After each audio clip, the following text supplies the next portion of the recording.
શ્રી ગુર્જર સુથાર પ્રગતિ મંડળ દ્વારા શૈક્ષણિક પ્રતિભા સન્માન કરાયું। શ્રી ગુર્જર સુથાર પ્રગતિ મંડળ ભરૂચ અંકલેશ્વર દ્વારા તેજસ્વી તારલા પુરસ્કાર સમારંભ 2024નું આયોજન કરવામાં આવ્યું હતું। જાડેશ્વર પટેલ પંચની વાડી ખાતે શ્રી ગુર્જર સુથાર પ્રગતિ મંડળ ભરૂચ અંકલેશ્વર દ્વારા શૈક્ષણિક પ્રતિભા સન્માન સમારંભનું આયોજન ભરૂચના ધારાસભ્ય રમેશભાઈ મિસ્ત્રીની અધ્યક્ષતામાં કરવામાં આવ્યું હતું, જેમાં જિલ્લા પંચાયત સદસ્ય શૈલાબેન પટેલ, તાલુકા પંચાયત પ્રમુખ કૌશિકભાઈ પટેલ, ગુર્જર સુથાર સુરત સમાજના પ્રમુખ દશરથભાઈ જાદવાની, ઠાકોર મંદિરના ટ્રસ્ટી રમેશભાઈ ગજ્જર સહિત અન્ય અગ્રણીઓ ઉપસ્થિત રહ્યા હતા। ઉપસ્થિત અગ્રણીઓ હસ્તે ગુર્જર સમાજના તેજસ્વી તારલાઓને સન્માનિત કરવામાં આવ્યા હતા। આ પ્રસંગે સમાજના પ્રમુખ સહિત અન્ય હોદ્દેદારો, કમિટી સભ્યો અને પરિવારજનો ઉપસ્થિત રહ્યા હતા।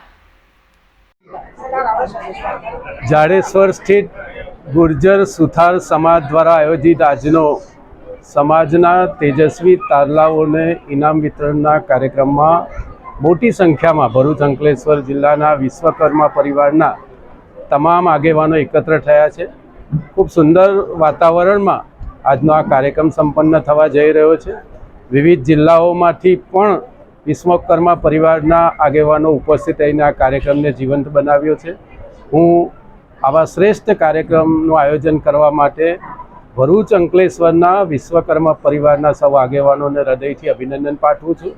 તેજસ્વી તારલાઓ જેમને આજે સન્માન પ્રાપ્ત થયું છે એમને અને એમના વાલીઓને પણ હૃદયપૂર્વક અભિનંદન પાઠવીએ છીએ। ખૂબ સુંદર કાર્યક્રમનું આયોજન કરવા માટે સમાજના પ્રમુખ શૈલેષભાઈ અને તમામ આગેવાનોને પણ હૃદયથી અભિનંદન પાઠવીએ છીએ। Thank you.